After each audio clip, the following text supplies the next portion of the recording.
The sound of Genevieve Rutherford's laugh was like shattering glass, expensive, sharp, and cold.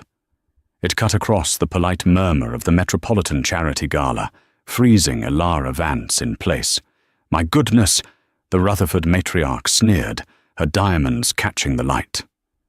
"Julian, darling, look. It's the help we let go."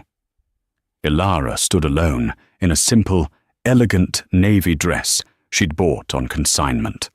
Her ex-husband, Julian, and his catty sister, Serafina, looked her up and down with pitying disgust. They saw a woman they had discarded, a poor, forgotten ex-wife. They thought she was a ghost from their past. They were about to find out she was their future. The Metropolitan Charity Gala was the apex of New York's social calendar, a sea of old money and inherited arrogance. Elara Vance had never been invited when she was Mrs. Rutherford.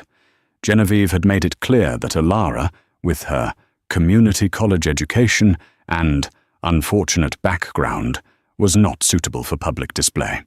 Tonight, however, Elara was here. Not as a guest of a major family, but as a quiet, anonymous donor from a firm the Rutherfords had never heard of, Vance Strategic Holdings. She had come to observe, to network with people who didn't know her past, and perhaps to measure the distance she had traveled. She was sipping a glass of seltzer water near the grand staircase when she heard the voice that still haunted her nightmares. "Well, well, Serafina, cover my eyes. I think I'm seeing a ghost." Elara turned. Genevieve Rutherford stood before her, draped in emeralds, her face a perfect mask of plastic-coated condescension. Beside her, looking profoundly uncomfortable, was Julian, her ex-husband.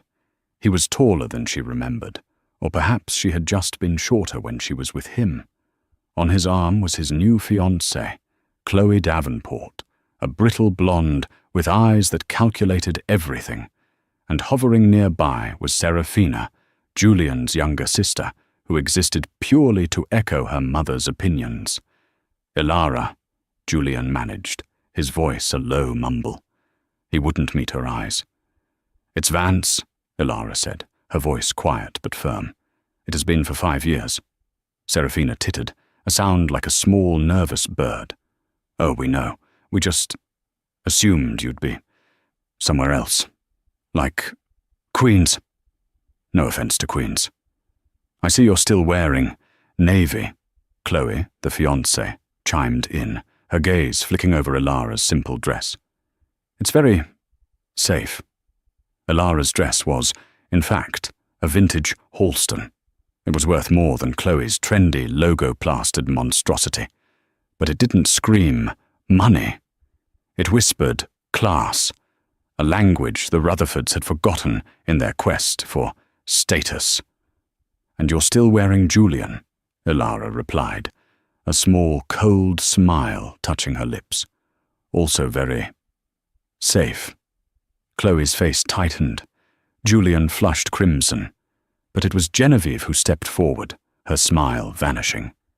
"You have always been an insolent, ungrateful little thing," Genevieve hissed, her voice low enough that only their small group could hear.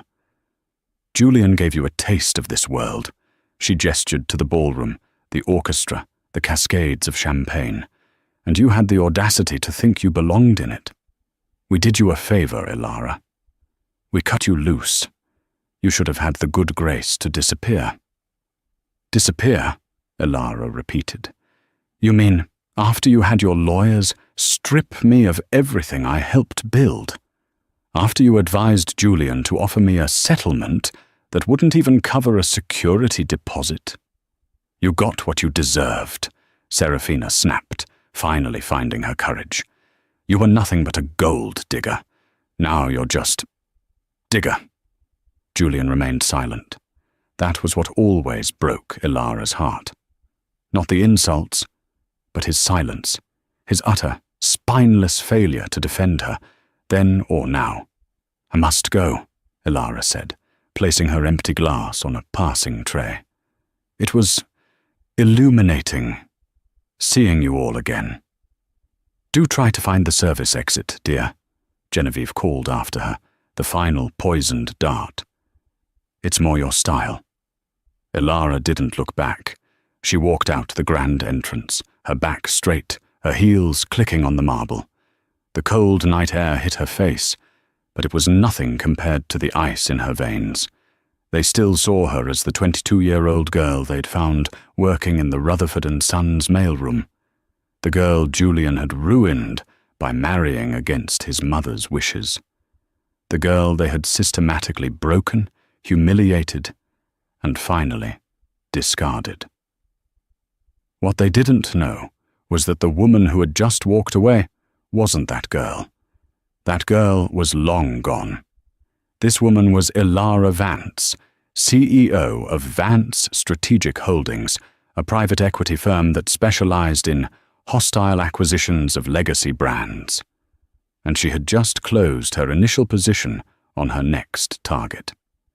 As she stepped into her waiting car, a discreet black Audi A8, not a flashy Bentley, she picked up her phone. "David," she said to her COO, "we're escalating the timeline. Move on the debt. I want us to own 51% of Rutherford & Sons by the end of the quarter. They're more vulnerable than I thought." The marriage hadn't started as a tragedy. It had started as a corporate fairy tale, or so the few articles that mentioned it had claimed. Ilara, a sharp, ambitious intern in the mailroom of Rutherford & Sons Fine Textiles, had caught the eye of the heir, Julian Rutherford. Rutherford & Sons was an old money institution. For 100 years they had produced the finest silks and wools in New England, but by the time Ilara arrived, they were a dinosaur. Their looms were outdated, their client list was aging, and their entire business model relied on a name that was losing its luster. Ilara, with her natural brilliance for logistics and market trends, saw it all. She'd been promoted to junior analyst within 6 months.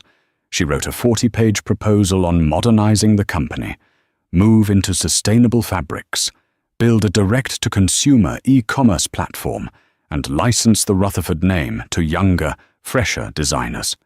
Julian, then still in his late 20s and charmed by her fire, had championed the idea, and Genevieve had crushed it. "We are Rutherfords," she'd said in a board meeting, staring Ilara down. "We do not license. We do not build websites. We create heirlooms. This young lady seems to think we're selling T-shirts on a boardwalk." Julian, faced with his mother's iron will, had folded. The proposal was shelved, but his fascination with Ilara remained. He married her a year later, a small, joyless ceremony at City Hall that Genevieve and Serafina forgot to attend.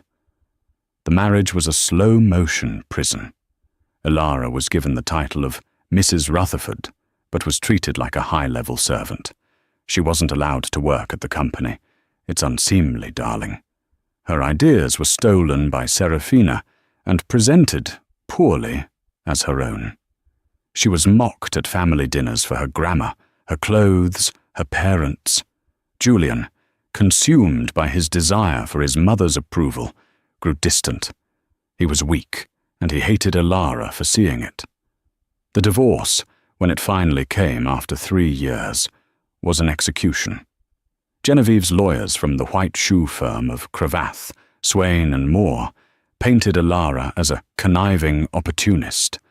With Julian's spineless consent, they enforced a brutal prenuptial agreement that she had been too young and in love to understand. She left the Rutherford mansion with 1 suitcase and a cashier's check for $25,000. It was, Genevieve had informed the lawyer, a generous severance for her services. The first year was hell. Ilara moved into a 5th-floor walk-up in a bad part of Brooklyn. The $25,000 was gone in 2 months, eaten by deposits and lawyer fees to fight for anything more she lost. She worked 3 jobs, barista in the morning, data entry in the afternoon, and transcribing medical files at night. She was poor, exhausted, and utterly alone. But the Rutherfords had made one critical miscalculation. They thought that by taking her money, they had taken her power. But Ilara's power had never been in money. It was in her mind. The humiliation didn't break her. It forged her. In that tiny apartment, surrounded by medical files, she used her last $500 to buy a used laptop. She started reading. She taught herself to code. She studied corporate finance, debt restructuring, and leveraged buyouts. The anger that burned in her was so cold and so precise that it didn't feel like rage. It felt like focus. She started a small consulting business from her kitchen table. She called it Vance Strategic Solutions. Her first client was a local bakery whose books were a mess. She streamlined their inventory, built them a simple online ordering system, and tripled their profits in 6 months. They paid her in cash and pastries. Her next client was a small logistics company, then a regional hardware chain. She took her fees not in cash, but in equity. She was following the playbook she had written for Rutherford and Sons, but she was doing it for herself. Within 3 years, she had a small, dedicated staff. Her lead analyst, David Chen, was a Wharton graduate who had left a 6-figure job at Goldman Sachs because he believed in her vision. "You don't just read a balance sheet, Ilara," he'd said. "You read the future." She changed the name to Vance Strategic Holdings, VSH, and moved into a sleek, anonymous office in a glass tower downtown. VSH began acquiring small, distressed companies, a failing print shop, a textile mill in North Carolina, a defunct software company.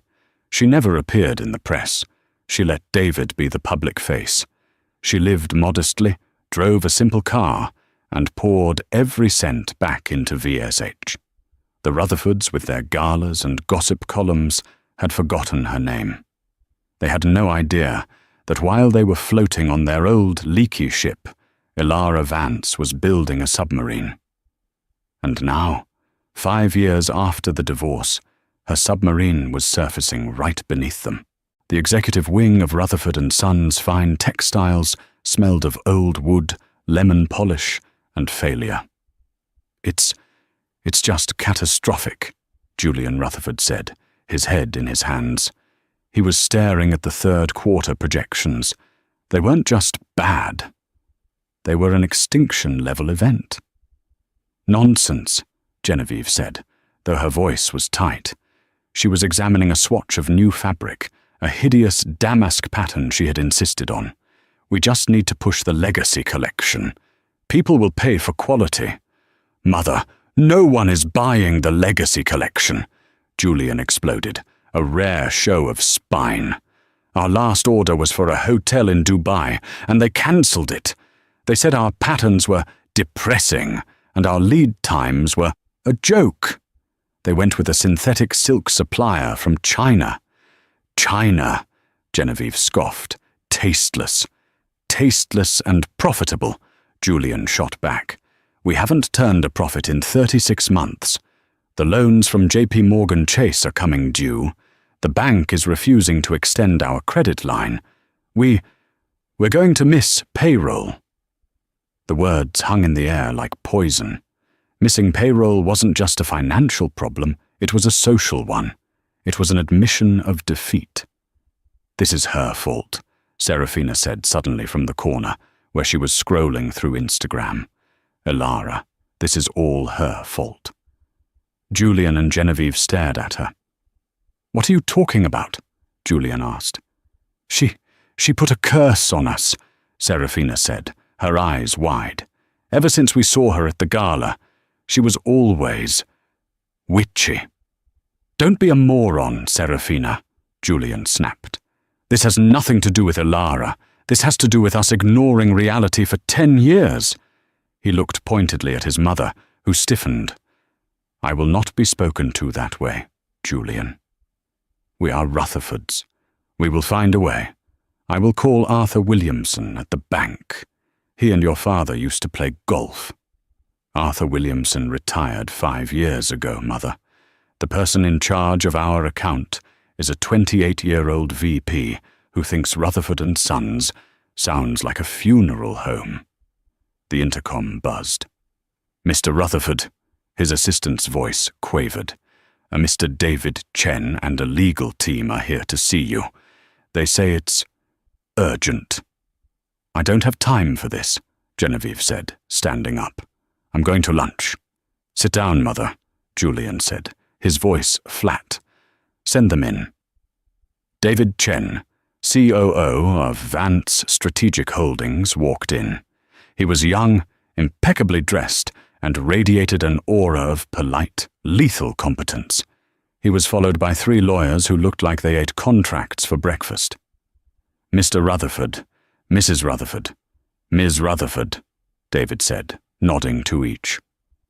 Thank you for seeing us. I represent Vance Strategic Holdings. Never heard of it, Genevieve sniffed. You will, David said pleasantly. VSH is a private equity firm. We specialize in revitalizing legacy brands. And as I'm sure your accountants have told you, Rutherford and Sons is currently in default on several of its largest loans. Julian went pale. Those discussions are private. Not anymore, David said, sliding a thick, spiral-bound document across the mahogany table. As of this morning, VSH has purchased your entire debt portfolio from JP Morgan and your secondary lenders. We are, effective immediately, your sole creditor. Genevieve's face, which had been a mask of boredom, crumpled into confusion. You bought our debt? Why? We believe in the brand, David said smoothly, but not in its current management. The company is insolvent, Mrs. Rutherford. You are hemorrhaging money. As your new creditor, we are here to offer you 2 options. He held up one finger. Option 1. VSH initiates foreclosure proceedings. We seize the company's assets, this building, your looms, your intellectual property, and liquidate them to cover the debt. You, your family, and your employees are left with nothing. Your family name is publicly ruined. Serafina let out a small, terrified squeak. And option 2? Julian asked, his voice barely a whisper. David smiled, a precise, bloodless expression. Option 2. VSH acquires Rutherford and Sons, free and clear. We absorb the debt, inject the necessary capital to save the business, and prevent this unfortunate situation from becoming public. You want to buy us? Julian asked, stunned. It's a very generous offer, David said. We will, of course, provide a modest severance for the family to ease the transition. Get out, Genevieve said, her voice shaking with rage. Get out of this office. We will never sell this company. This company was built by my husband's great-grandfather. Your husband's great-grandfather also used horse-drawn carriages, David said, his politeness fading. You have 24 hours to accept option 2. If we do not have a signed agreement by 9 or so a.m. tomorrow, option 1 becomes automatic. The foreclosure notices will be filed with the state, and I can assure you the Wall Street Journal will have the story by noon. Have a pleasant day. He and his team stood up and walked out, leaving the stunned, silent Rutherfords in their wake. The fight was brutal and lasted all night. Genevieve was hysterical. Serafina was crying, and Julian was frantically calling lawyers, all of whom told him the same thing. VSH had them. They were legally, financially, and utterly trapped. At 8:45 a.m. the next day, a shaking Julian Rutherford faxed the signed letter of intent to the offices of Vance Strategic Holdings. They were selling the company. It's done, he said, slumping into his chair. They're sending the new owner to meet with us this afternoon, to discuss the transition. Who is it? Genevieve demanded, her eyes red. Who is this vulture, this Vance Strategic Holdings? I don't know, Julian said. The name on the paperwork is just VSH. The principal is anonymous. The main conference room at Rutherford and Sons was a shrine to a dead era. The walls were dark mahogany, the chairs were heavy leather, and a 20-foot table dominated the room. At the head of the table sat a portrait of the company's founder, Hezekiah Rutherford, looking stern and disapproving. The Rutherford family, Julian, Genevieve, and Seraphina, sat on one side of the table, looking like prisoners awaiting sentencing. Julian's fiancée Chloe was there too, perched on a chair by the wall, already looking visibly detached. She hadn't signed up to marry into a former dynasty. Their family lawyer, Mr. Davies, fidgeted with his papers. "They're late," he muttered. "Of course they're late," Genevieve snapped. "It's a power play. These new money corporate raiders, they have no breeding. They probably went to a state school." The main doors of the conference room opened. Julian, expecting David Chen, looked up, and his world stopped. It was Alara. But it wasn't the Alara from the gala. It wasn't the intern from the mailroom. This was a woman he had never seen before. She wore a razor-sharp, custom-tailored suit in a deep charcoal grey. Her hair, which she used to wear in a simple ponytail, was cut in a sleek, powerful bob. Her shoes were not flashy, but they were clearly expensive. She was flanked by David Chen and the same team of lawyers from the day before, all of whom carried identical leather briefcases. She radiated an aura of such absolute, terrifying authority that the Rutherfords were struck silent. Alara walked to the head of the table. She paused for a moment to look at the portrait of Hezekiah Rutherford, a flicker of a smile playing on her lips. Then she turned to the family. "Good afternoon," she said. Her voice was not the voice he remembered. It was clear, crisp, and devoid of all emotion. Genevieve was the first to find her tongue. What is the meaning of this? Julian, call security. Get this person out of our boardroom." "She can't, Mother," Seraphina whispered, her eyes wide with a dawning, horrified realization. She must be. With them." "A secretary," Genevieve spat. "Did they send you to take notes, Alara? How fitting." Alara looked at Genevieve. It was a long, patient look, the kind a scientist gives a specimen under a microscope. "Please take your seats," Alara said. It was not a request. She remained standing. She placed her own slim briefcase on the table and clicked it open. "I am Alara Vance," she said, her voice filling the room. "I am the founder, CEO, and sole proprietor of Vance Strategic Holdings."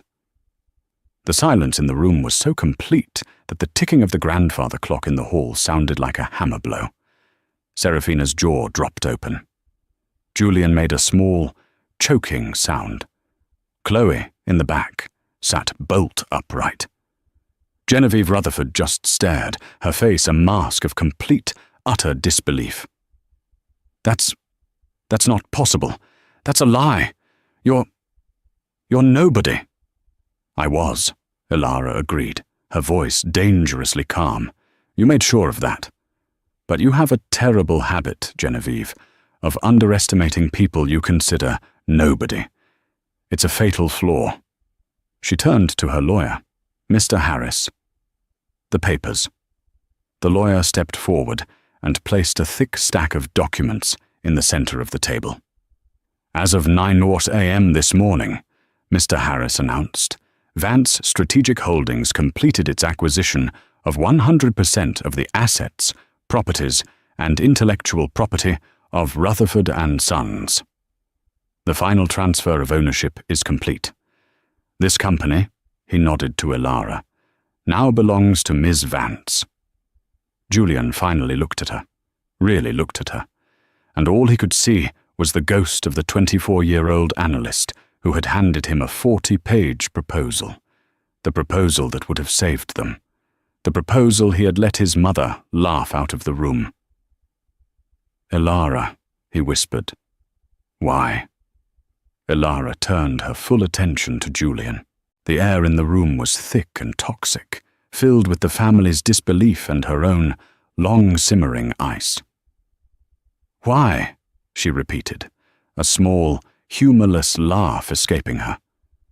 "You're sitting in a room dedicated to a man who built an empire on cotton and wool, and you ask why?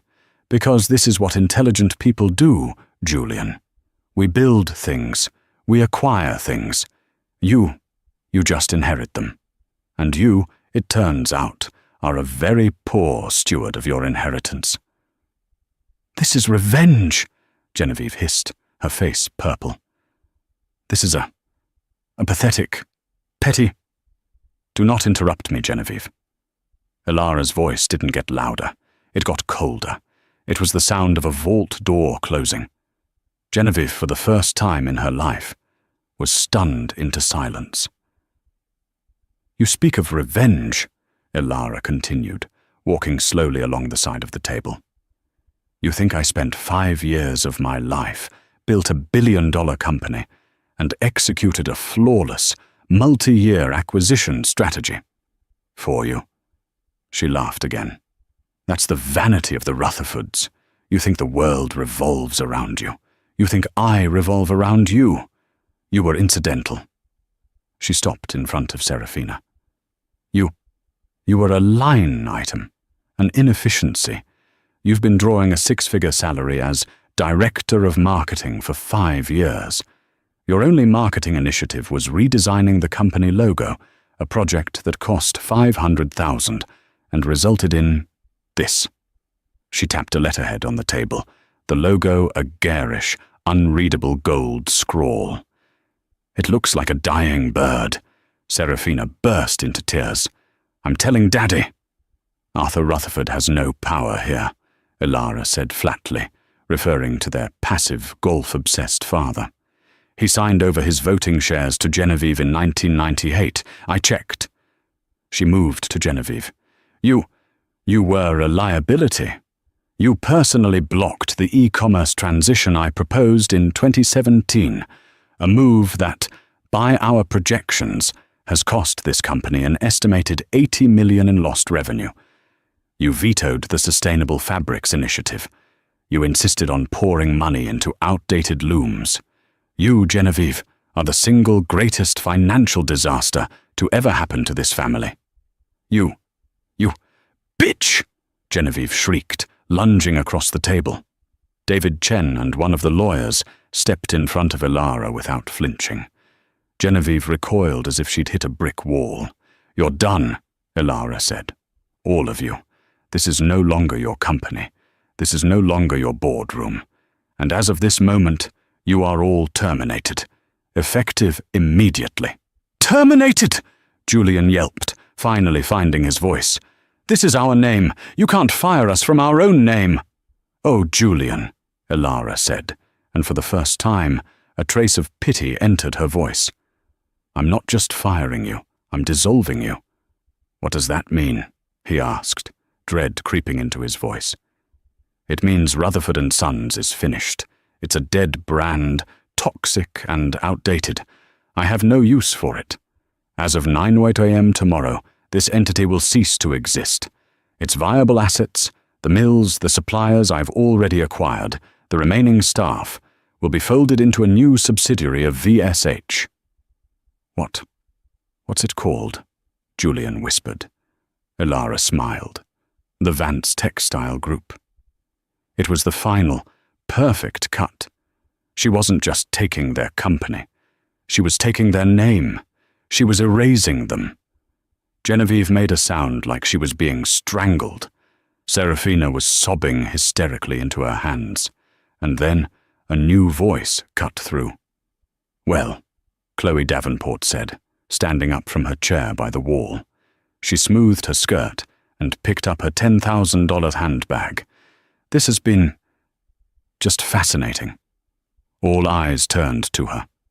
"Julian, darling," she said, her voice bright and cheerful. "It seems you have a lot on your plate. My planner is calling, and I simply must take it. We'll talk." "Chloe, wait!" Julian pleaded, starting to stand up. "Don't," Chloe said, holding up a hand. "Just don't, it's tacky." She looked at Ilara, a new, sharp respect in her eyes. "Ms. Vance." "A pleasure." She walked out of the boardroom without a backward glance. She had been engaged to the Rutherford name, not to the man. With the name gone, so was she. Julian sank back into his chair, a broken man. He had lost his company, his name, and his fiancée, all in the span of 10 minutes. "Now," Ilara said, her voice all business. "Security will escort you from the building. You will be allowed to collect your personal effects from your offices. You have 10 minutes. Your corporate accounts and credit cards have already been deactivated." The fallout was swift and merciless. Termination was a polite word for it. It was an expulsion. When Serafina tried to use her corporate American Express to buy a calming $800 cashmere wrap on her way out, it was declined. Her face, when she realized Ilara meant immediately, was a picture of pale, childish confusion. Genevieve, refusing to be escorted by thugs, tried to call her personal driver. But the driver and the car were company assets. They were no longer hers. She was informed that a taxi had been called for her. The sight of Genevieve Rutherford, queen of New York society, being forced to wait on the curb for a yellow cab was a scene that would be retold by the building staff for years. Julian was the last to leave. He walked through the executive wing, a ghost in his own life. The portrait of Hezekiah was already being taken down. Workers were rolling up the ancient threadbare rugs. Ilara's transition team was moving with terrifying speed. They weren't just remodeling, they were exorcising the Rutherfords. He found Ilara in his former office. She was standing at the great oak desk, the one his father had used, looking at the city skyline. "I didn't think it was possible," he said, his voice hoarse. "To hate someone so much." Ilara turned, her expression unreadable. "This isn't hate, Julian. This is accounting. This is balancing the books. You and your family put me $25,000 in the red. I'm just correcting the balance sheet. And you're satisfied? You've ruined us. You've taken everything. My mother, this will kill her." "Your mother is a survivor," Ilara said dismissively. "She'll just have to learn to survive on a slightly smaller budget. I've arranged a severance for your family, which you'll find is precisely $25,000 for each of you. Consider it a generous severance for your services." She used the exact words from their divorce settlement. The cut was so deep, Julian flinched. "Ilara, He took a step toward her, his face crumbling. "I'm sorry." "God, Ilara, I am so sorry. I was a coward. I was weak. I still love you." Ilara looked at him, and for a moment, the CEO vanished. He saw the 22-year-old girl he had married. He saw the pain, the betrayal, and the years of lonely work. And then she was gone. "No, you don't," Ilara said, her voice soft but absolute. "You don't love me. You love the idea of me. You love the power I have. You loved my ideas when you thought they could impress your mother. You are a man, Julian, who has never had a single thought or feeling that wasn't approved by someone else." She stepped away from the desk, walking toward the door. "You're pathetic," she said, not with venom, but with clinical finality. "And that's worse than being cruel. You're just empty." She left him standing alone in the empty office.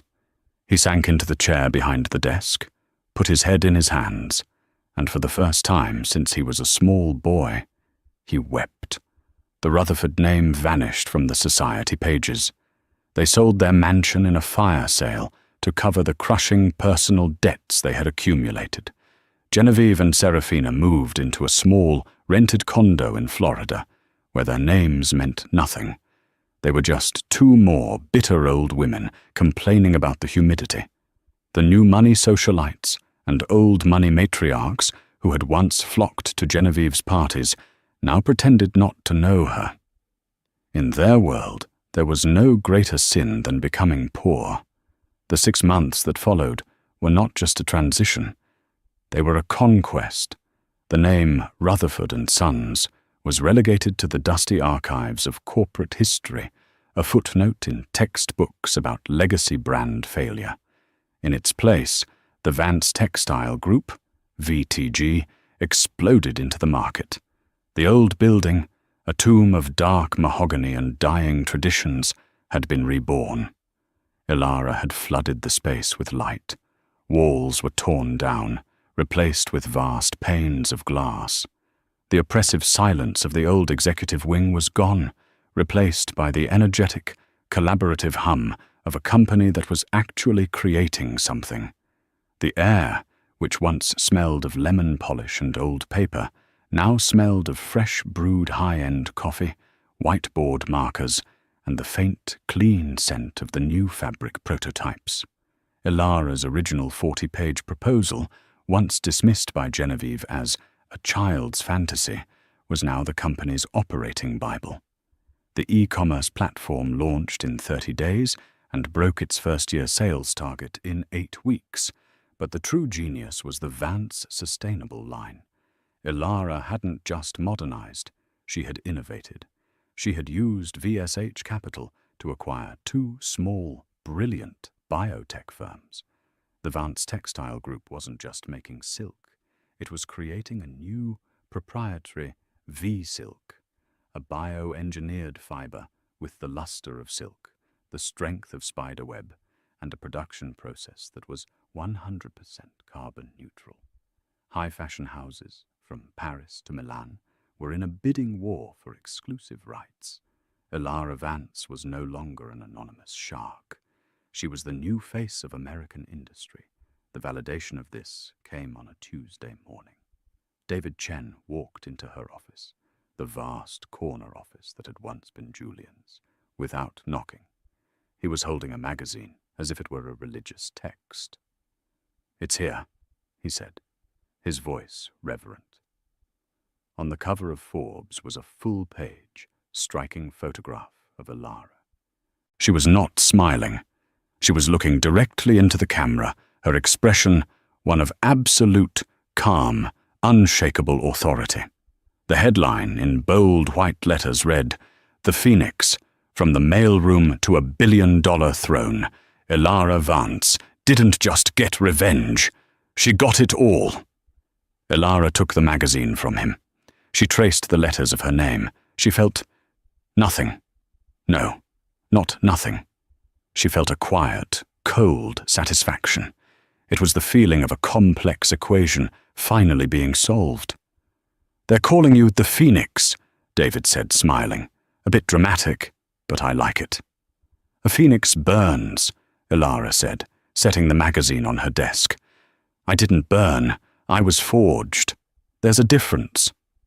Her phone buzzed, a dedicated line. She picked it up, gesturing for David to stay. "Stephen, good morning," she said. The voice on the other end belonged to Stephen Schwartzman, the CEO of the Blackstone Group. He was not just an investor. He was a peer. "Ilara, I'm looking at your Q4 projections for VTG. You're being conservative," he said, his voice booming. "You're not factoring in the new military contract." "I am," Ilara said, leaning back in her chair, her feet on her desk. "I'm just not putting it in the public-facing reports. I prefer to under-promise and over-deliver. It unsettles the competition." Schwartzman laughed. "That's why I like you. Now, about Davos. We need you on the main panel. The future of global supply chains. I'll be moderating." "I'll do it on one condition, Stephen," Ilara said, tapping a pen on her desk. "I don't moderate. I lead. I want the closing keynote. My topic is obsolescence, How to kill your own company before someone else does. It'll be a fun presentation. There was a pause. That's aggressive. I love it. It's yours. Send my people the invoice for the jet. I have my own, Ilara said simply. See you in Switzerland. She hung up and looked at David, who was grinning. The Blackstone Group. Just casual, he said. He's a smart man, Ilara said. He knows which way the wind is blowing. Now, what did the design team say about the new algae fiber? David's desk phone buzzed. His smile faded as he listened to his assistant on the other end. What is it? Ilara asked. David muted the call. Ilara, you have a visitor. In the lobby. He's refusing to leave. I don't take unscheduled meetings, David. You know that. Have security remove him. I would, David said, his voice quiet. But it's Julian Rutherford. The name hung in the air-conditioned, purified air of the office. It felt alien, a word from a dead language. Ilara was silent for a long moment. She looked at the Forbes cover. She looked out the window at the city skyline, a city that now bowed to her. She had erased this man. And yet, here he was, a ghost rattling the chain. Ilara, David said gently, you don't have to see him. You don't owe him 5 seconds of your time. Let me handle it. No, Ilara said, her voice firm. She stood up and straightened the jacket of her sharp, cream-colored suit. No, it's time to close this account. Send him up. David hesitated, then nodded. As you wish. Ilara waited, not at her desk, but standing by the great wall of windows. She heard the chime of the private elevator, the whisper of the doors. She heard the hesitant, shuffling footsteps on the new, light oak floors. You can go in, sir, David's assistant said, her voice full of pity for this strange, sad man. Julian Rutherford walked into the office. The man who entered was not the man she had known. The old Julian, for all his weakness, had been polished. He had been draped in the effortless, expensive armor of inherited wealth. This Julian was a ruin. He was thin, his skin a pale, unhealthy grey. He wore a suit, but it was a cheap, synthetic blend, a size too large in the shoulders and shiny at the elbows.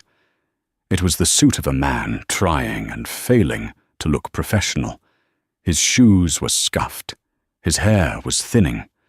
But the worst part was his eyes. The old, lazy arrogance was gone, replaced by a hollow, desperate, pleading terror. He stopped in the middle of the vast room, looking around at the light, the art, the energy. He was a creature of shadow, and the brightness of her world seemed to physically hurt him. Ilara, he said. His voice was a dry rasp. This place, it's incredible. Julian, she replied. Her voice was not cold, it was not warm, it was neutral. It was the voice she used for a quarterly earnings call. You shouldn't be here. I know, he said, taking a half step forward. He looked at the Forbes magazine on her desk. I saw that. At a newsstand. He gestured to his cheap suit. I've been working at a regional insurance firm in their processing center. Data entry. The irony was so thick, Ilara almost smiled. He was literally in a version of the hell he had relegated her to. It's in a basement, Julian whispered, the words tumbling out of him now. The lights. They flicker. They hum. All day. I type numbers. All day. No one knows my name. They call me Jim. I tried to correct them, but they didn't care. He looked up at her, his eyes filling with tears. My mother. She's in Florida. In a small condo. She doesn't speak. She just sits on the balcony and stares at the ocean. She hasn't said my name in months. Serafina. She just cries. She blames me for everything, for losing the name, for losing this. He gestured around the room again, and she's right, I did lose it. Why are you here, Julian? Elara asked, her voice dangerously quiet. I saw the magazine, he said, pointing to it. And I read about the V-silk, the sustainable fabrics, the whole plan. He took another shaking step. Elara, that was your plan, the one you wrote, the one I let her. He couldn't finish the sentence. He just choked on it. I was wrong, he finally managed. God, Elara, I was so wrong. I was a fool. I was a coward. I was weak. And I'm so sorry. I am so sorry for what I did to you, for what I let them do to you. I accept your apology, Elara said. Now, if you'll excuse me, I have a meeting. No, wait, please! He surged forward, stopping just short of her desk, a beggar before a throne. Please, Elara, I can't do this. This life, this emptiness. I'm not meant for it. He looked up, his face a mask of total abject self-pity. Give me a job, he pleaded. Elara's expression didn't change. A job. Anything at all. I know this business. I grew up in it. I know the looms. I know the suppliers. What you've done, it's genius. It's everything I wanted the company to be, but I was too weak to fight my mother. Let me help you. I'll run the mailroom. I swear to God, Elara, I'll run the mailroom. I'll sort the mail. I'll get the coffee. I don't care. I need to be in here. I need to be a part of this. A part of you. There it was. The pathetic, parasitic truth. Elara studied him for a long, silent minute. She saw the pathetic circular logic of his life. He was a man defined by the strong women he clung to. First his mother, now her. He didn't want a job. He wanted a host. She walked slowly from the window and sat down in her chair. The high-backed leather chair. She steepled her fingers, her gaze analytical. He flinched, as if expecting her to yell. He was still waiting for his mother's rage. Julian, she began, her voice calm and surgical. You're not here for a job. You're here for an identity. You've never had one of your own. Your entire life, your identity, was Rutherford. It was a name you didn't earn, a company you didn't build, and a power you didn't know how to wield. When I took that name, you didn't just become poor, you became extinct. No, Elara, You talk about love, she continued, cutting him off with the precision of a scalpel. You don't love me. You're confusing love with awe. You're confusing desire with desperation. You see what I have built, and you want to attach yourself to it. You are a vine, Julian. You cannot grow on your own. You can only cling. You clung to your mother's power, and it poisoned you. Now you want to cling to mine. She leaned forward. And you offer to run the mailroom. You say it as if it's some grand, noble sacrifice, as if it's your final, poetic humiliation. She shook her head, a small, pitying smile on her lips. Julian, I ran that mailroom. It is a real job, a hard job. The young woman who runs my mailroom now has a degree in logistics and is training to move into operations. The people who work for her are smart, they are ambitious, they are hungry. They are all the next me. She stood up, the full power of her new station radiating from her. You are not qualified for that job. You are not hungry. You are not ambitious. You are just the last you. You are a bad investment, a liability. And if I have learned one thing, it's to cut liabilities from my portfolio. Permanently. He was gaping at her, the blood draining from his face. The last, desperate spark in his eyes was dying. So no, Julian. The answer is no. Not because I hate you. I don't. I truly don't feel anything for you at all. The answer is no, because I am a CEO, and this is a business. There is no place for you here. What am I supposed to do? He whispered, a lost child. Elara walked to her desk and pressed the intercom. David, I'm ready. She looked back at Julian. You do the one thing you were built for. Go to Florida. Your mother and sister are waiting. You are all that is left of each other. You built that tiny toxic raft together. Now you have to float on it. The office doors opened, and David Chen walked in. Mr. Rutherford, he said, his voice polite but firm. This way. Julian looked at Elara one last, pleading time. She had already turned away. She was looking at her computer screen, at the Q4 projections. He didn't protest. The fight was gone. The man was hollow. He let David gently, but firmly, guide him from the room. Elara Vance watched his reflection in the glass as he was escorted to the elevator. She watched the doors slide shut, swallowing the last ghost of her past, the final, pathetic remnant of the House of Rutherford. She did not smile. She did not weep. She felt no rush of victory. She felt closure. The account was balanced. The book was closed. She picked up her phone. Sarah, she said to her assistant, get the design team in my conference room in 5 minutes, and get me a double espresso. She looked at the Forbes cover one last time, then slid it into a drawer. She was Elara Vance, and she was just getting started. Elara Vance's story isn't just about revenge. Revenge is a fire that burns out. This is a story about resilience, the kind that builds an empire from the ashes of humiliation. The Rutherfords made the classic mistake. They thought that by controlling someone's present, they could own their future. But they forgot that the most dangerous person is the one with nothing left to lose and everything to prove. Elara didn't just get even. She got everything. What did you think of Elara's ultimate comeback? Let me know your favorite part of her story in the comments below. If you were inspired by her incredible journey from the mailroom to the boardroom, show your support by hitting that like button.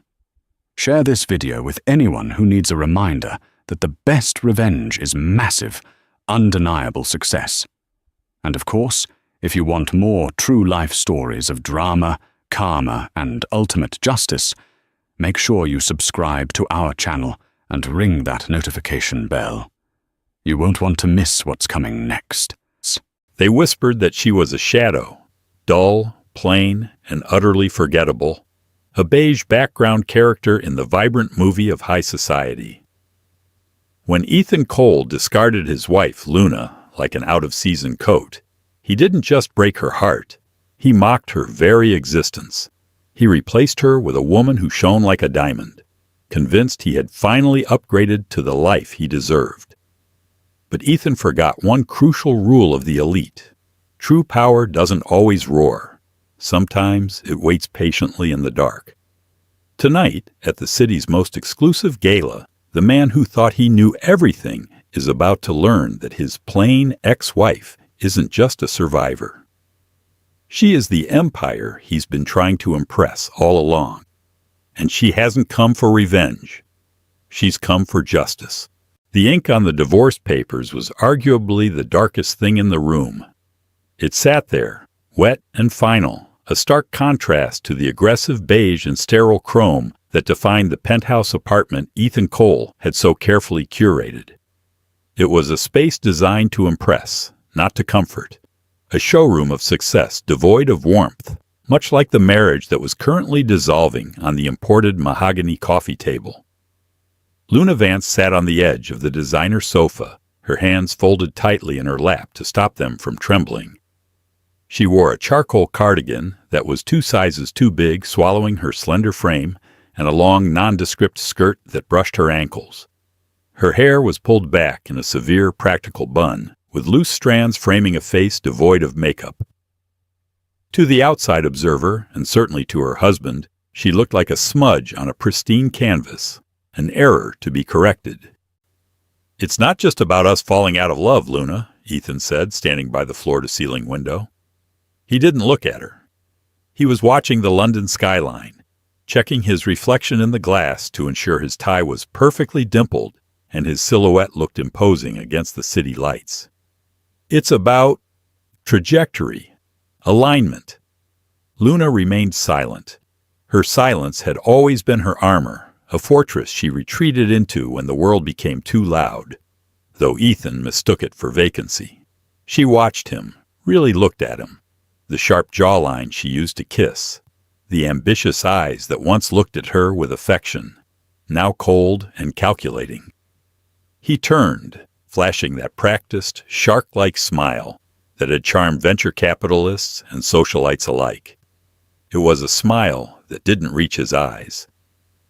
"Look at me. Look at where I'm going. The merger with Rhodes Corp is happening next month. I need to be seen at the opera, at the galas, on the yachts in Monaco. I need a partner who can hold a room, who commands attention just by breathing, not one who hides in the corner reading paperback novels while I network." "I never stopped you from going to those things, Ethan," Luna said softly. Her voice was steady, lacking the hysteria I seemed to be bracing for. "I supported you. I edited your speeches. I waited up for you." "But you don't fit," he snapped, his mask slipping for a fraction of a second to reveal pure irritation. "God, look at you. You're just so plain. It's embarrassing, Luna. When I walk into a room, I want heads to turn. I want envy. With you, I get pity. They wonder why Ethan Cole, the rising star of fintech, is dragging around a librarian who looks like she shops at charity bins." He walked over to the table, opened a sleek checkbook, and scribbled furiously. He ripped the page out and slid it across the polished wood. "This is generous," he said, his tone shifting back to business casual, treating her like a redundant employee. "More than the prenup stipulated. Consider it a severance package for 3 years of whatever this was. Buy yourself some new clothes. Get a makeover, or don't. It doesn't matter anymore." Luna looked at the check. £50,000. To him, it was a go-away fee, a rounding error in his accounts. To the Luna he thought he knew, the orphan from the foster system, the quiet girl he'd met in a coffee shop before his career exploded, it was a fortune. It was supposed to be the thing that saved her. But Luna didn't reach for it. She looked up, her hazel eyes catching the late afternoon light. For a moment, there was something in them, a flash of steel, a depth of cold fire, a history of resilience that he had never bothered to read, that made Ethan pause. The air in the room seemed to drop a few degrees. But the moment passed, and she was just plain Luna again. "You're leaving me for her, aren't you?" she asked, the question hanging in the air like smoke. Ethan sighed, feigning exhaustion, running a hand through his perfectly styled hair. "Sienna isn't the reason. She's just a catalyst. She understands this world. She was born for it. She challenges me. She pushes me to be better, bigger. She's 22, Ethan, and she thinks equity is a horse-riding term. She is vibrant," Ethan shouted, slamming his hand on the table, the crystal vase rattling. "She is alive. She is everything you refuse to be. Just sign the papers, Luna. Stop dragging this out. Go back to your books and your invisible life. Let me fly."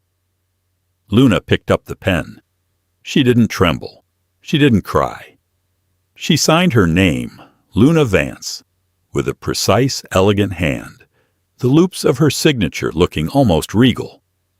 "Keep the check," she said, standing up. She looked taller than he remembered, her posture straightening as if a heavy weight had been lifted. "No, don't be a martyr," Ethan sneered, annoyed by her refusal to play the victim. "You have nothing. No family, no career, no connections. You'll be on the street in a month without this." "I have enough," she said enigmatically. She walked to the door, her movements graceful and silent. She paused with her hand on the brass handle. She didn't look back. "Goodbye, Ethan. I hope the altitude up there is worth the lack of oxygen." The door clicked shut with a soft finality that echoed louder than a slam. Ethan stared at the unsigned check, a flicker of unease settling in his gut. Why hadn't she cried? Why hadn't she begged? But then his phone buzzed, breaking the spell. It was a text from Sienna. "Wearing that red dress you bought me. Champagne is on ice. Hurry home, Tiger. XOXO." The unease vanished. He tore the check in half and dropped it in the bin. He was free. The dead weight was gone. He was finally ready to ascend to the godlike status he believed he was destined for. 2 years later. The air in the master suite smelled of expensive perfume, hairspray, and mounting desperation. Ethan Cole adjusted his tuxedo jacket, frowning at the mirror. The stress lines around his eyes had deepened over the last 24 months, carving canyons into his youthful face. The merger with Rhodes Corp had gone through, yes, but the market was volatile. His lifestyle, the penthouse, the Aston Martin, the trips to the Maldives, the private memberships, and, most significantly, Sienna, was burning through cash faster than he could generate it. He was a hamster on a wheel made of gold, running faster and faster just to stay in the same place. "Does this look too sheer?" Sienna Rain emerged from the walk-in closet, spinning in a whirlwind of crimson silk. She was undeniably beautiful, blonde, statuesque, and possessing a laugh that could shatter glass. She was the trophy Ethan had wanted, the ornament that proved his success. She was a walking Instagram filter, but ornaments, he was learning, were heavy to carry. "It's fine," Ethan muttered, checking his Patek Philippe watch. "We need to leave in 10 minutes. The traffic to the Shard will be a nightmare, and we can't be late." "It's not just fine, Ethan," Sienna pouted, checking her makeup in the vanity mirror for the 10th time. "This is the Obsidian Gala. Everyone will be there. The board of directors, the investors, the Vancrofts." Ethan stiffened at the name. The Vancroft estate. For the last 6 months, rumors had swirled through London's financial district like a storm warning. The re-emergence of the Vancroft dynasty. A recluse billionaire family that owned half of the real estate in Europe and significant shares in practically every major tech firm, including Ethan's own company, was finally stepping back into the public eye. Specifically, the sole heiress was taking the reins. No one had seen her face. She was the ghost of the city, a phantom figure in boardrooms. But tonight, she was hosting the Obsidian Gala, a charity event with a buy-in of £10,000 a plate. Ethan needed this night. He needed it like a drowning man needed air. He needed to charm the Vancroft heiress. His company was leveraged to the hilt. If he could secure a partnership or even a public endorsement from the Vancroft estate, he would be bulletproof. If he failed, the house of cards he'd built on debt and arrogance might collapse, burying him alive. "Are you listening to me?" Sienna snapped, snapping a diamond bracelet onto her wrist. "I said, do you think she'll be there? The heiress." "That's the whole point of the night, Sienna," Ethan said, his patience fraying like an old rope. "And I need you to be perfect. No giggling at serious questions. No drinking too much champagne before the speeches. No selfies with the Prime Minister. I need to close a deal tonight." Sienna rolled her eyes, applying another layer of gloss. "You're always closing a deal. You used to be fun, Ethan. Now you're just sweaty and boring." The insult landed, but Ethan ignored it. He looked at Sienna and felt a hollow pang of regret. Not for Luna, never for Luna, he told himself aggressively, but for the peace he used to have. Sienna was a full-time job. She required constant validation, constant spending, constant attention. She was a black hole in a red dress. "Just play the part," Ethan said coldly. "We are the power couple. Act like it." He grabbed his phone and checked his bank balance surreptitiously. It was dangerously low. He had liquidated a significant portion of his portfolio to buy Sienna's necklace for tonight. A massive ruby pendant meant to catch the eye and signal prosperity. It was a gamble. Everything was a gamble now. "Let's go," he said, ushering her out. "And for God's sake, don't mention your Instagram follower count to the chairman of the bank."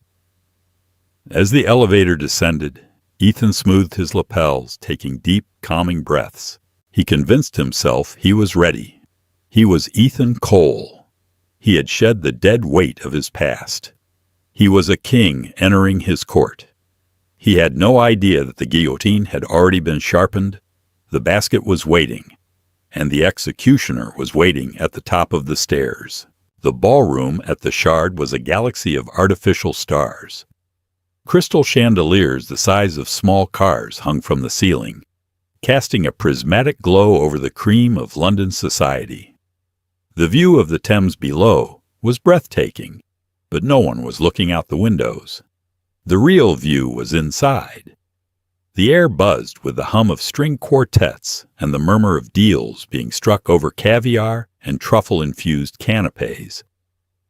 Ethan walked in with Sienna on his arm, immediately scanning the room for targets. His eyes darted from face to face, calculating net worths and influence. "Wow," Sienna whispered, her eyes wide as she took in the opulence. "Look at the flowers. Those are black baccara roses. They cost a fortune. And look at that ice sculpture." "Focus," Ethan hissed through a frozen smile as he waved at a competitor across the room. "We are not tourists." They navigated the crowd, Ethan playing the role of the affable tycoon. He shook hands, laughed at jokes he didn't find funny, and deftly steered conversations toward his company's stock performance. But underneath the veneer, he was sweating. His palms were damp.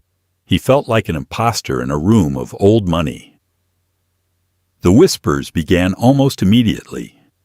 They rippled through the crowd like a wave. They weren't about him. "Have you seen the hostess yet?" "I heard she arrived via private elevator." "They say she bought the building just to host the party." "I heard she's formidable. Toured the Asian markets and ruthlessly cut the dead weight from the family portfolio." "They say she's beautiful, in a terrifying sort of way." Ethan grabbed a glass of champagne, his knuckles white around the stem. He needed to find whoever was in charge. He spotted Damian Rhodes, the CEO of the company he'd merged with, standing near the orchestra. Damian looked relaxed, at ease, everything Ethan wasn't. "Damian!" Ethan exclaimed, approaching him with forced joviality. "Wonderful turnout. Truly spectacular." Damian turned, his expression guarded, his eyes scanning Ethan with a critical coldness. "Ethan. Sienna. Yes, quite the spectacle. The Vancroft estate doesn't do things by halves." "Have you met her?" Ethan asked, cutting to the chase, desperate for intel. "The heiress?"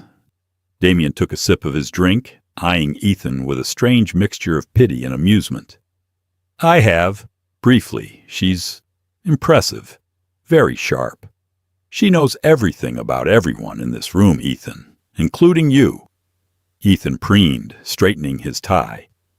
"Good. Then she knows my company is the future of the sector. She knows about our Q3 projections."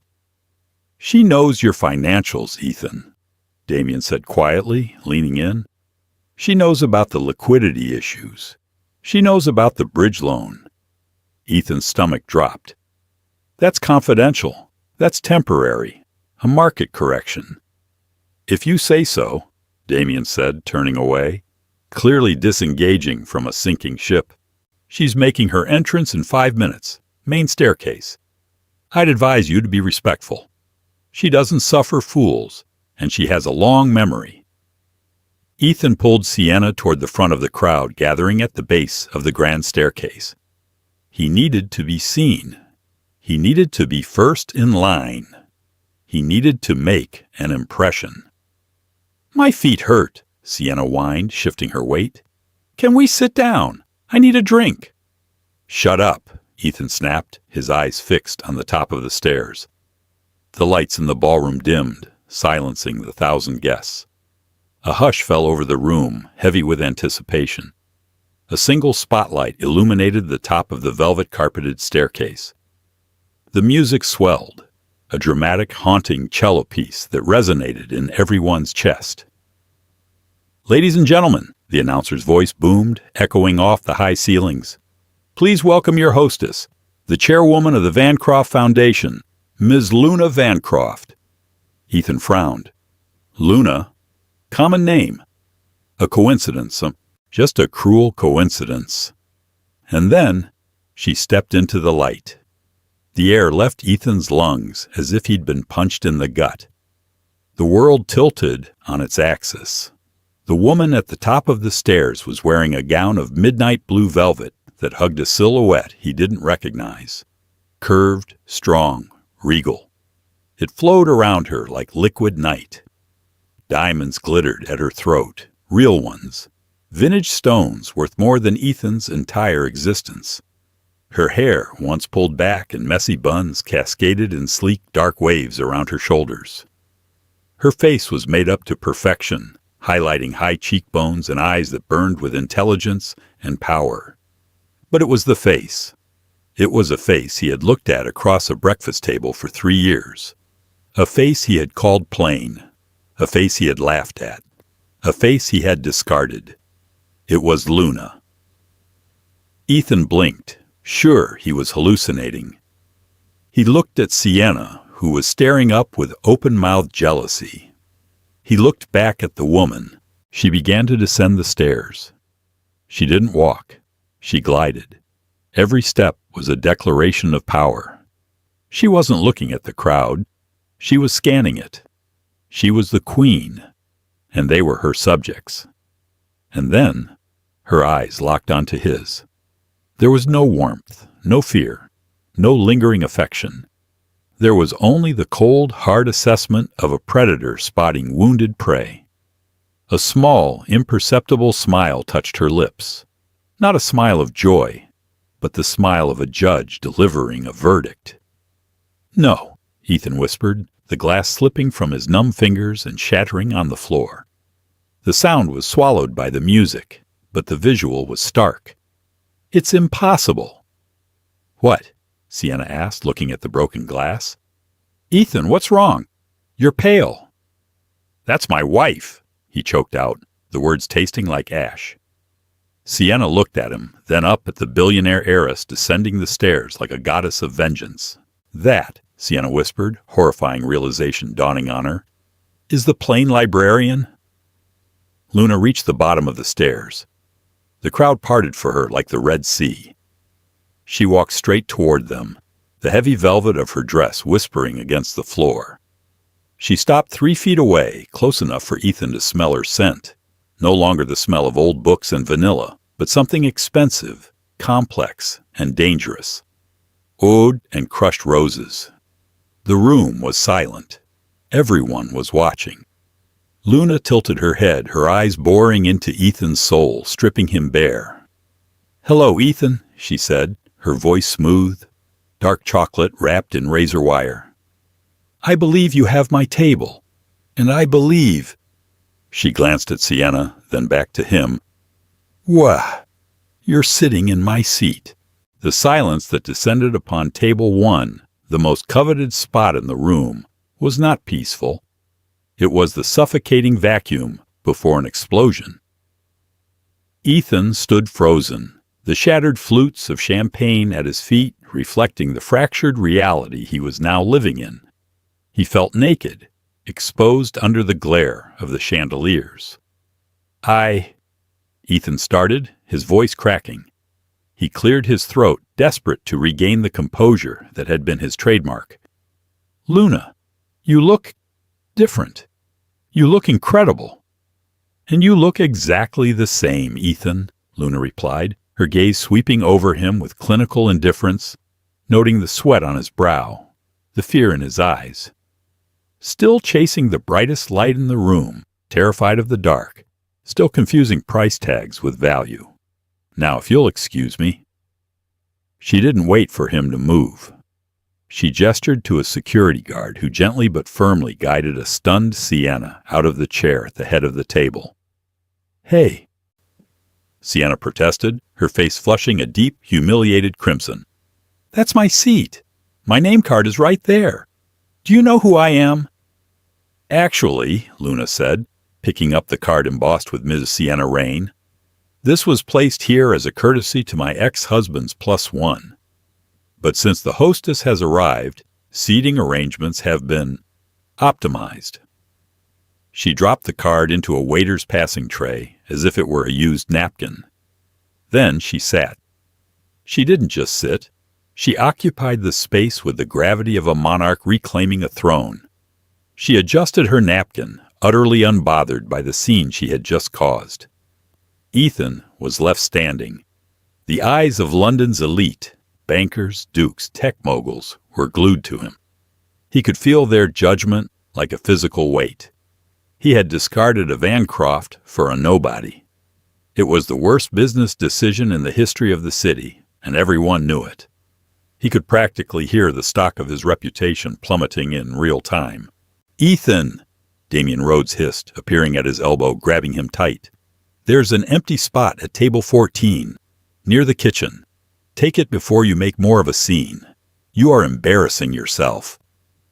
Ethan grabbed Sienna's arm, perhaps a little too roughly, and dragged her away from the epicenter of his humiliation.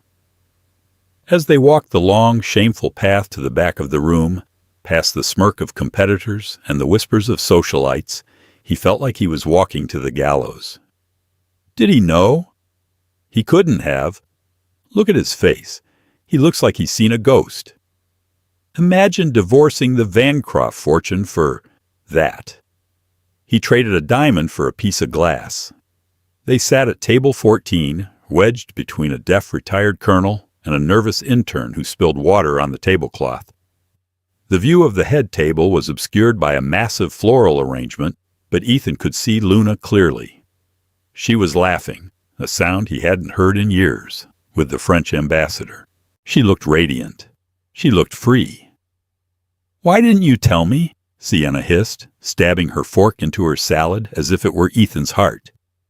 "You said she was a mouse. You said she was nobody. You said she wore cardigans and read boring books."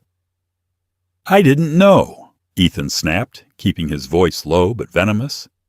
"She never told me. We were married for 3 years, and she never mentioned that her grandmother was Isadora Vancroft. She lived like a pauper." "She played you," Sienna sneered, taking a perverse pleasure in his pain. "She watched you struggle to build your little company while she sat on a dragon's hoard. That's sick, Ethan. That's psychopathic. She tested you, and you failed." Ethan stared at Luna. Was it sick?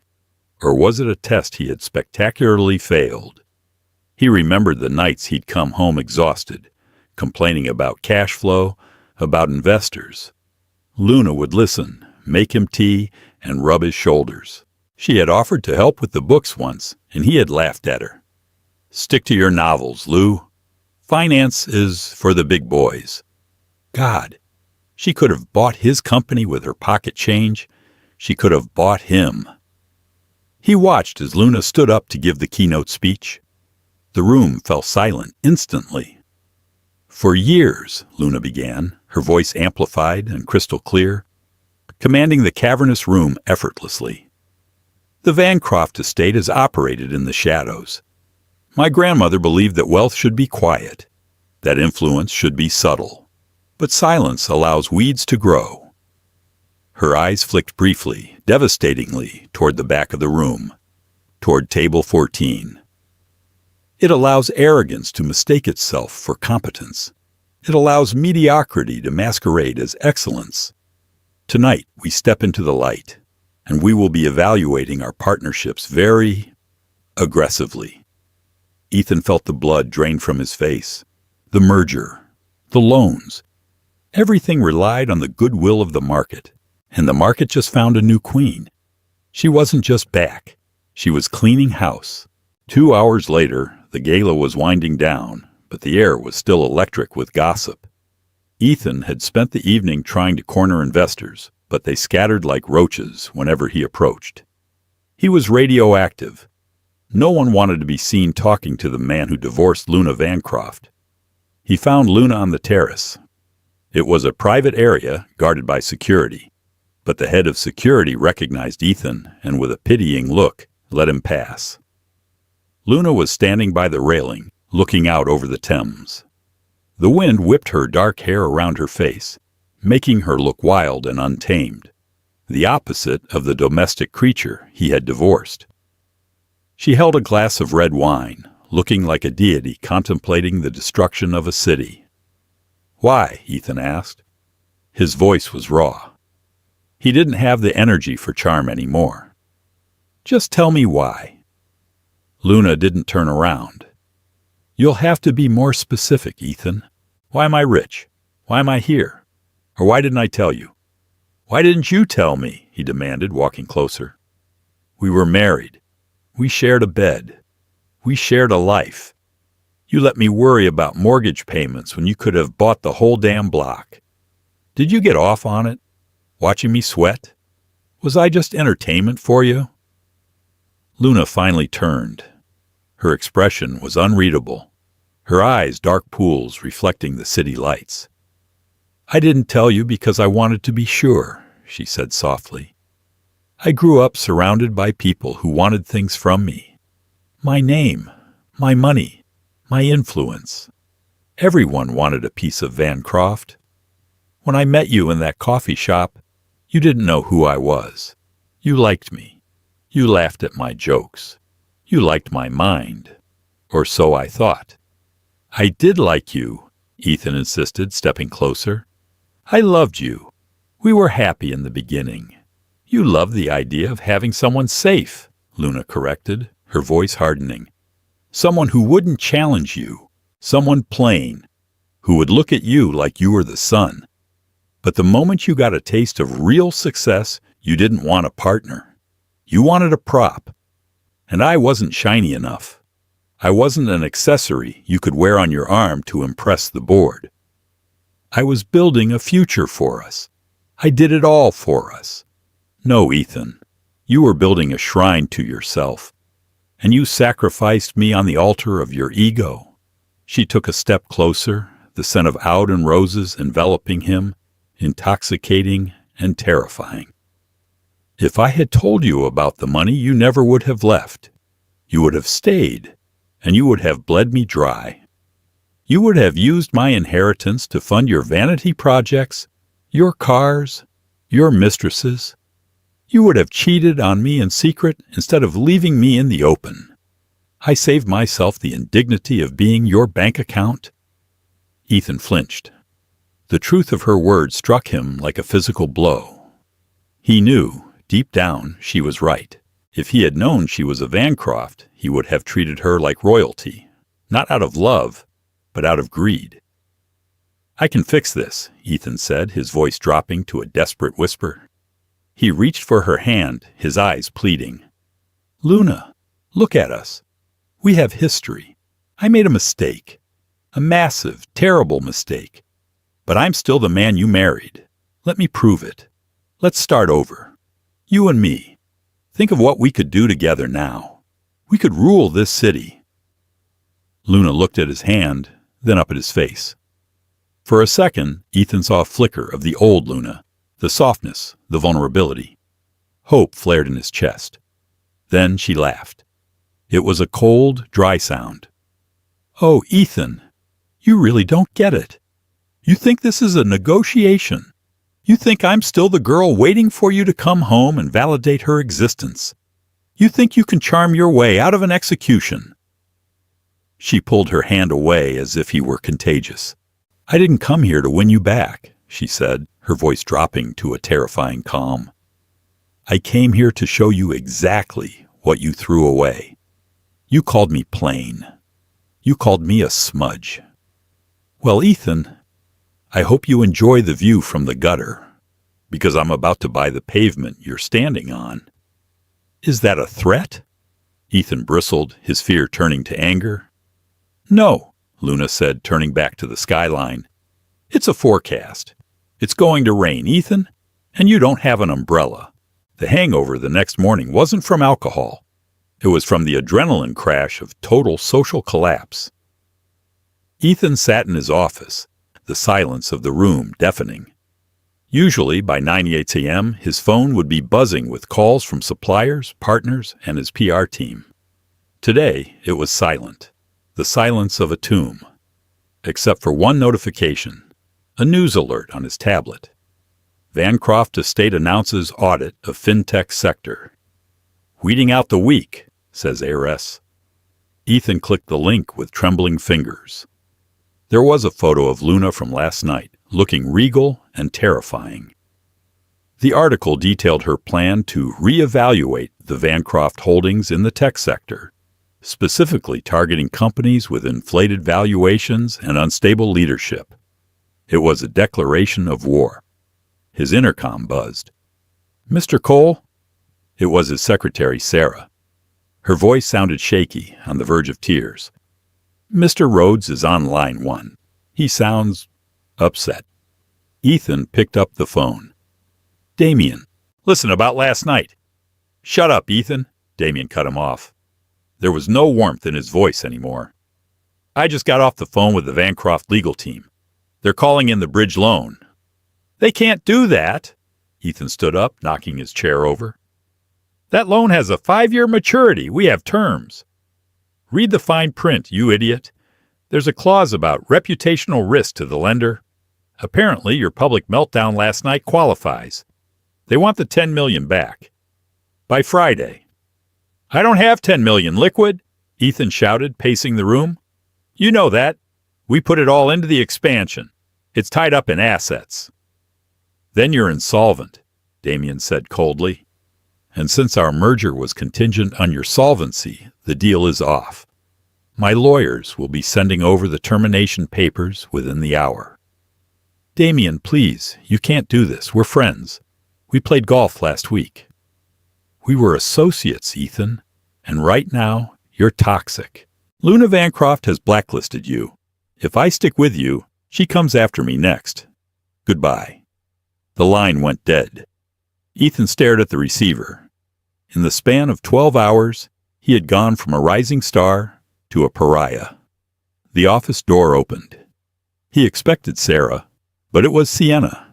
She was wearing sunglasses, even though it was overcast. She didn't look at him.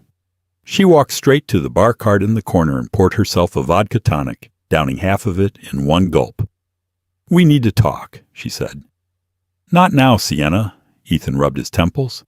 Rhodes just pulled the merger. I have to find £10 million in 3 days or I lose the company.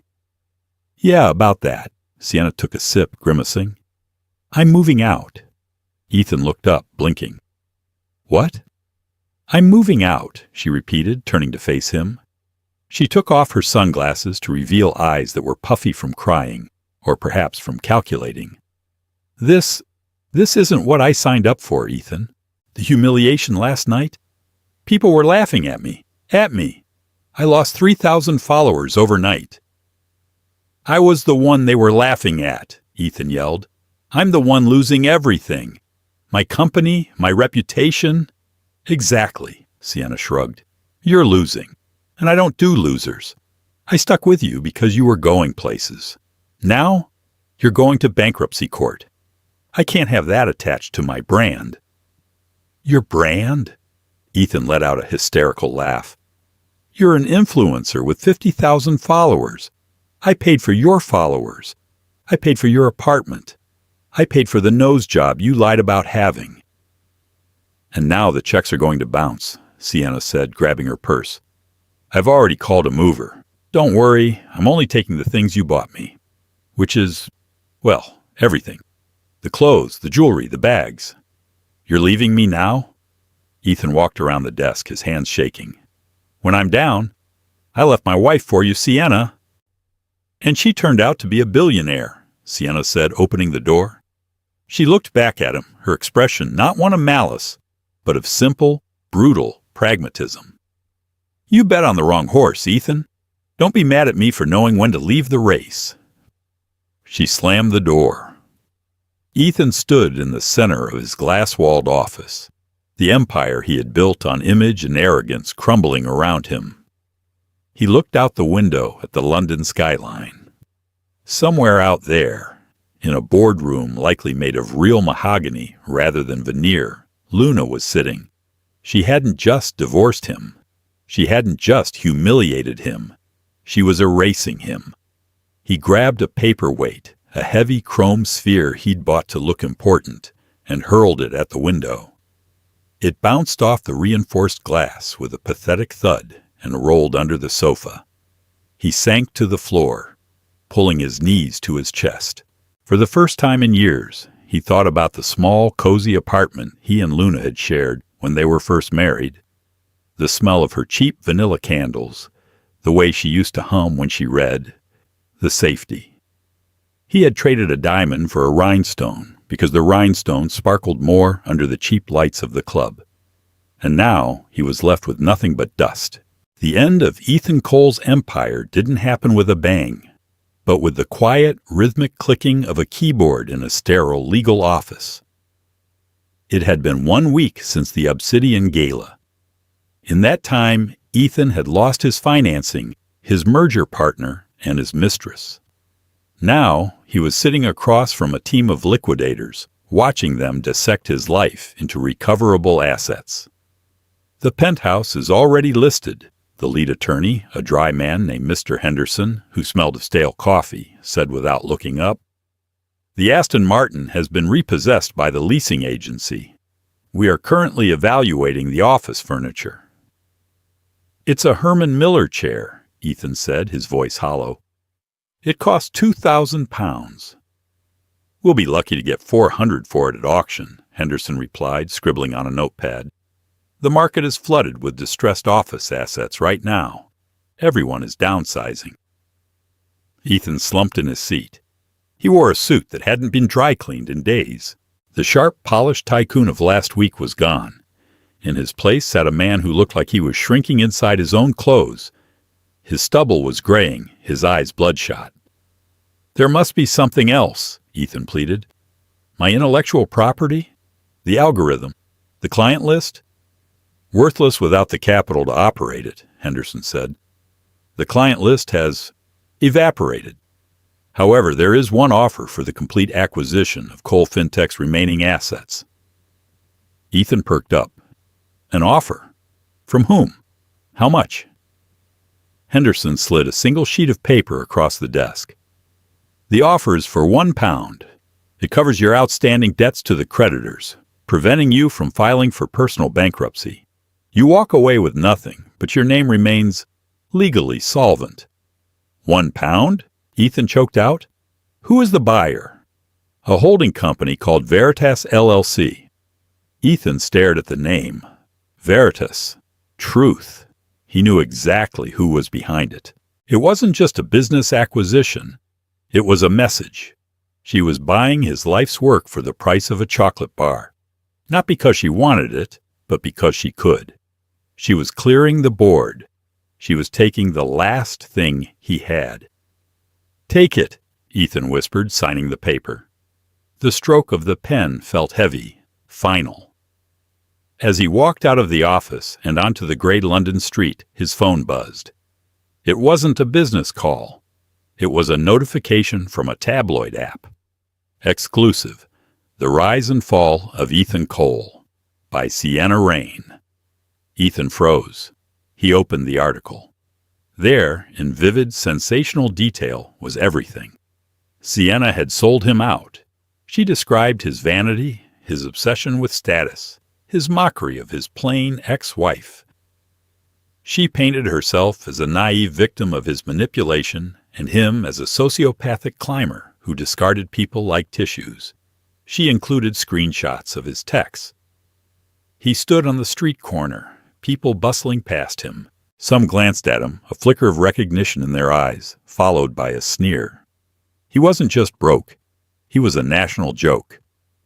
He walked to the nearest trash can and dropped his phone inside. He didn't want to read the comments.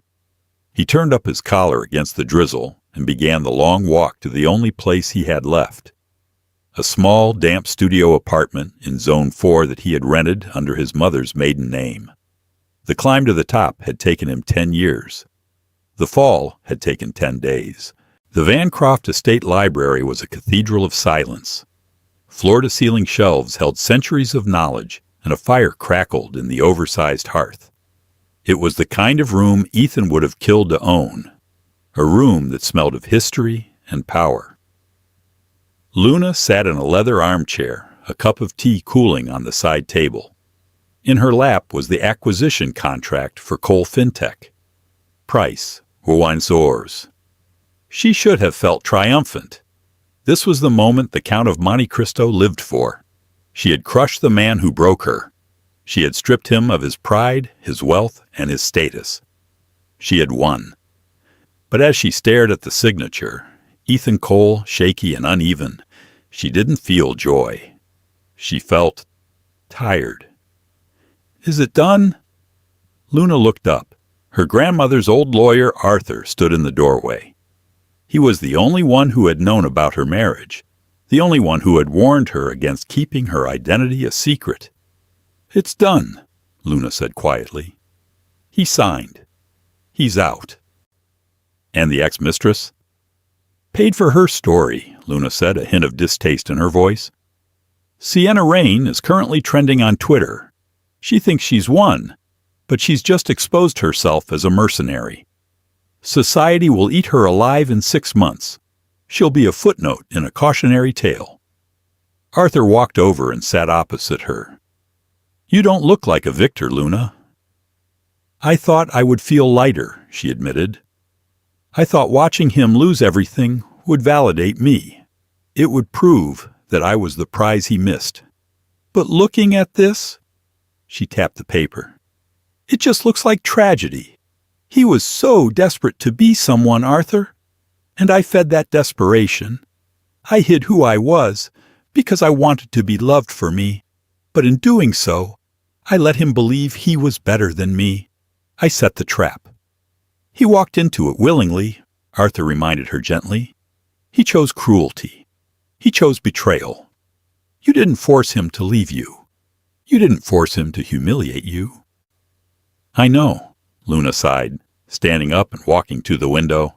The vast grounds of the estate stretched out before her, manicured and perfect. "But destroying him doesn't fix what broke in me. I'm still the girl who wasn't enough." "You are Luna Vancroft," Arthur said firmly. "You are enough for 1,000 lifetimes. The question is, what will you do now? You've cleared the weeds, as you said. What will you plant?" Luna looked at her reflection in the glass. She saw the designer clothes, the perfect hair, the jewelry. It was armor, just like Ethan's beige penthouse was armor. "I'm done destroying things," she said, turning back to Arthur. "Liquidate Cole Fintech. Sell off the assets and donate the proceeds to the literacy fund. I don't want his company. I don't want his ghost haunting my ledger." "And Ethan?" Arthur asked. "Do we pursue him for the remaining legal fees?" Luna looked at the fire. She remembered a night, years ago, when Ethan had come home with a cheap bouquet of carnations, because he'd remembered she had a bad day. It was a rare moment of kindness in a sea of ambition. "No," she said softly. "Let him go. He has his punishment. He has to live with himself." 1 year later. The bell above the door of the Dusty Spine bookstore chimed softly. It was a Tuesday afternoon, usually a slow time, which suited the manager just fine. He was in the back, unpacking a box of new releases. He wore a beige apron over a flannel shirt, his sleeves rolled up. His hands, once manicured and soft, were rougher now, stained with ink and dust. "Ethan?" The owner, Mrs. Higgins, called out. "Customer asking for the new historical fiction section." "Coming," Ethan called back. He walked onto the floor, wiping his hands on a rag. He had aged in the last year. His hair was graying at the temples, and the shark-like hunger in his eyes was gone, replaced by a quiet, resigned stillness. He lived in a small flat above the shop. He took the bus. He read books. He was, for the first time in his life, a nobody. And to his utter shock, he slept better than he ever had in the penthouse. There were no margins to meet, no investors to impress, just stories. He pointed the customer to the correct aisle and began to tidy a display table near the front window. Outside, the London rain was falling in sheets, washing the city gray. A black town car pulled up to the curb. Ethan stiffened. He knew that car. He had coveted a car like that once. The back door opened, and an umbrella was snapped open. A woman stepped out. It was her. Luna didn't come into the shop. She stood on the sidewalk, looking at the window display. She was wearing a trench coat, simple and elegant. She looked happy. Not the manic, high-powered happiness of the gala, but a deep, settled content.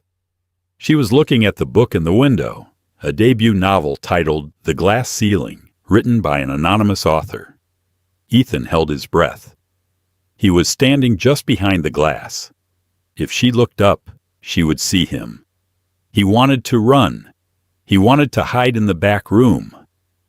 The shame was still there, a dull ache in his chest. But he didn't move. He stood his ground. He owed her that much. Luna looked up. Her eyes met his through the rain-streaked glass. Time seemed to suspend.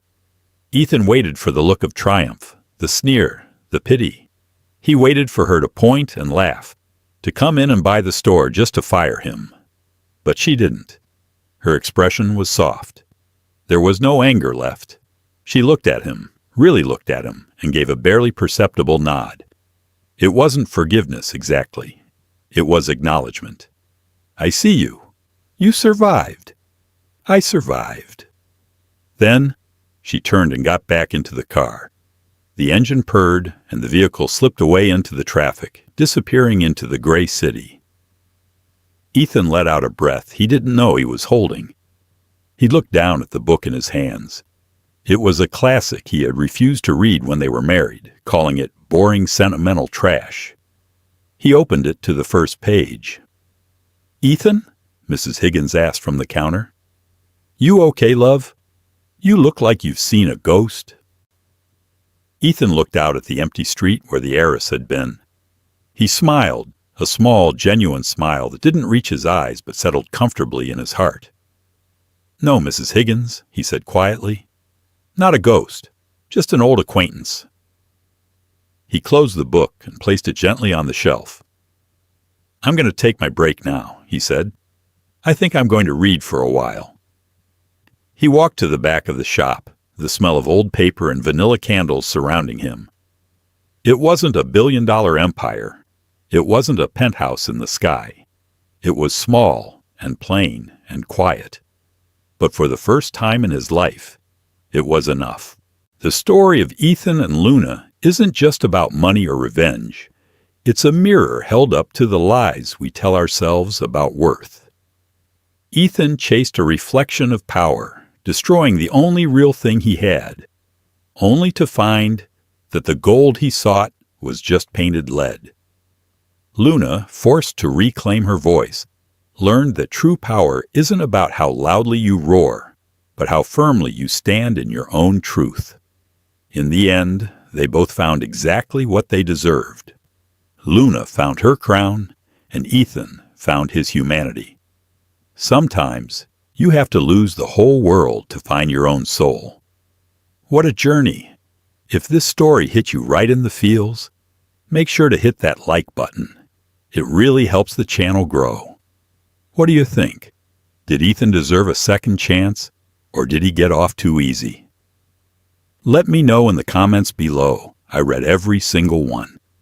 And if you want more stories about betrayal, karma, and sweet revenge, make sure you subscribe and ring that notification bell so you never miss an upload. Thanks for watching, and I'll see you in the next story.